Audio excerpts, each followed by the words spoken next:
로 바뀌는데요. 여기서 이제 안타까운 건 뭐냐면 일제 강점기 때 36년 동안의 일제 강점기 끝나자마자 우리가 바로 광복이 된 게 아니라 미군의 통치로 3년 동안 군 정치를 받습니다. 그때 미군의 입장에서 볼 때는 기생이라는 부분에 대한 인식조차도 없었기 때문에 또 그래서 이거를 또 이제 접대에 대한 다른 분야로 해서 당시에 군 정책에서 무슨 명령을 내리냐면 접대부라는 말을 만들게 됩니다. 그래서 모든 기생의 명칭을 없애버리고 다 접대부라는 말을 쓰라는 거였죠. 그래서 접대부라는 말을 이제 쓰는 거에 대해서 반항했던 기생분들은 거기서 떨쳐나갔고 어떤 분은 그게 소속돼 버리면서 이제는 기생이라는 부분들이 접대부하고 같이 동일시가 돼버린 게 되죠. 지금 보여드리는 자료가 바로 그 대원각이라는 요정입니다. 지금은 길상사라는 절로 바뀌었지만 여기에 이제 김진양이라는 분이 기생 출신으로 요정을 차리면서 독재 정치를 우리가 거치면서 요정 정치 해갖고 이제 당시의 유력자와 당시의 권력을 가진 사람들이 요정에서 정치를 합니다. 그때 공연을 했던 분들이 기생분들이었죠. 마지막 기생분들. 근데 그분들의 공식 명칭은 접대부죠. 그러면서 사라지게 됩니다. 왜냐하면 요정이 사라지게 되니까요. 같이. 그러면서 이제 한식집이 생기기도 되고요. 그다음에 88 올림픽 때 우리나라의 모든 그 음식에 대한 규제가 그 브랜드화 되면서 한식집이 이제 말하자면 정착되는 시기가 88 올림픽 때쯤입니다. 그때 이제 어떻게 보면 역사에서 여기 요정에 있었던 기생분들뿐만 아니라 사라지게 되는 거죠. 우리가 알고 있는 기생에 대한 우리 인식은요. 한꺼번에 바꿀 수는 없다고 저는 생각합니다. 하나씩 바꿔야 되는데 특히 역사적으로나 본질적으로나 기생의 이미지는요. 그동안 그 천하게 여겼던 우리 문화를 스스로 천대했던 그 시각에서 벗어나갔고 우리의 진정한 그 전통의 예와 악의 문화를 계승한 기생으로서 우리가 받아들여야 된다고 생각을 합니다. 기생의 문화에 대한 부분은 앞으로도 계속 연구할 분야가 무궁무진하게 있고요. 근데 우리 인물사에, 여성 인물사에 중요한 역할을 할 연구 대상이라고 저는 생각을 하고 있습니다. 장시간 동안 또 여러분하고 같이 이렇게 조선 기생 이야기를 하면서 저도 나름대로 많이 배웠고요. 긴 시간 동안 감사드립니다. 감사합니다.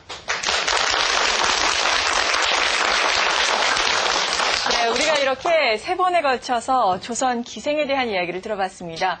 우리가 이 시간을 시작할 때 조선의 기생들은 천민이지만 예약을 계승하는 교양인이었다라고 말씀을 드렸는데 그런데 어떤 분들이 기생이 됐던 겁니까? 기생이 됐던 분들은요. 조선시대에만 해도 사실은 원래 그 국가에서 천민으로 다룰 때요. 관기 말고 관비라고 해서요. 어떤 노예라고 그럴까요? 노비에서 이제 그 기술이나 능력이 있는 어린아이를 이렇게 차출했다고 그럴까요? 그런 쪽으로 해서 기생이 되신 분들도 있고요. 네. 또는 이제 부모가 없어서 이제 살 길이 막막했을 경우에 이제 의도적으로 이렇게 구유를 한다 그러니까 그런 경우도 있었고요. 스스로 찾아가는 경우도 있겠죠. 어떻게 될지 예. 모르지만. 근데 국가에서는 관비와 간기라고 해서 서로 이렇게 별개로 운영하기를 원했지만 기록을 보게 되면 기생이 부족했으면요. 그 관청의 여자 노비도 교육을 시켜갖고 기생으로 만든 기록이 있는 거 보면 아마 별반 차이는 없지 않았나 하는 생각을 하고 있습니다. 네, 이런 분들이 교육을 통해서 예약을 계승하는 어떻게 보면 예술인이 된 거네요. 이렇게 우리가 기생들의 면모에 대해서 여러 가지 알아봤는데 이 시간 혹시 방송을 보시면서 그렇다면은 우리가 이 기생 문화를 이어가야 하는 건가라는 질문을 가지시는 분들도 있을 것 같습니다. 현 시대에서 기생 문화를 우리가 어떻게 재해석을 하면서 어떻게 이어가야 한다고 생각을 하십니까? 제가 볼 때는 세상의 이치는요. 그러니까 음과 양이 있다고 저는 생각합니다. 어두운 게 있으면 밝은 면이 있는데 우리는 어떻게 보면 기생에 대해서 어두움과 밝음을 같이 다 한꺼번에 부정을 한 게 아닌가 생각을 합니다. 그러니까 양적인 어떤 밝은 면의 좋은 면들은 우리가 계승하고 그 이미지를 보존해야 되는데 우리는 너무 많은 걸 한꺼번에 잃어버리지 않았나 이런 생각을 하고 있습니다. 그걸 보존할 만한 가치가 있다는 거는 평가하는 부분들은 시대에 따라 달라지겠지만요. 기생의 문화는 분명히 전통 예와 악의 계승자로서 밝은 면도 분명히 저는 있다고 생각을 합니다. 네. 그리고 방청객 여러분들도 이 시간 함께 하셨는데 혹시 질문 있으신가요? 네. 일본 영화나 소설에선 게이샤가 예술가로 등장하잖아요. 정책이나 문화적으로 배경이 있을 것 같은데요. 예, 사실 실상은 조금 다소 다릅니다. 일본 게이샤의 연구는 사실 미국의 사회학자들이 먼저 연구를 했고요. 그리고 우리가 알려진 게이샤의 책이라든지 영화는 대부분 다 아메리칸 스타일, 말하자면 미국 사람들의 시각으로 만든 영화고 책입니다.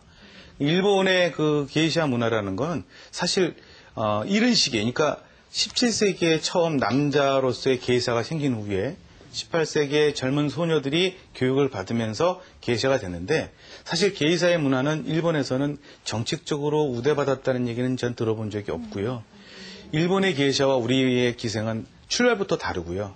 그분들은 일본의 게이샤는 우리의 전통 예와 악의 문화는 아닙니다. 그건 예능, 기능적인 것만 가르쳤던 분들이고 지금 명맥이 언제까지 유지될지는 아무도 모르고 있지만 일본의 게이샤는 사실 한계가 분명한 거라고 저는 생각을 하고 있고요. 우리와 별개라고 생각을 하고 있습니다. 네, 정말 우리만의 기생문화 지금부터라도 적극적으로 재평가를 하면서 많은 연구가 필요한 분야인 것 같습니다. 지금까지 세 차례에 걸쳐서 함께해 주신 신영규 교수께 다시 한번 감사의 말씀드리면서 TV평생대학 오늘 순서는 여기서 마칩니다. 고맙습니다.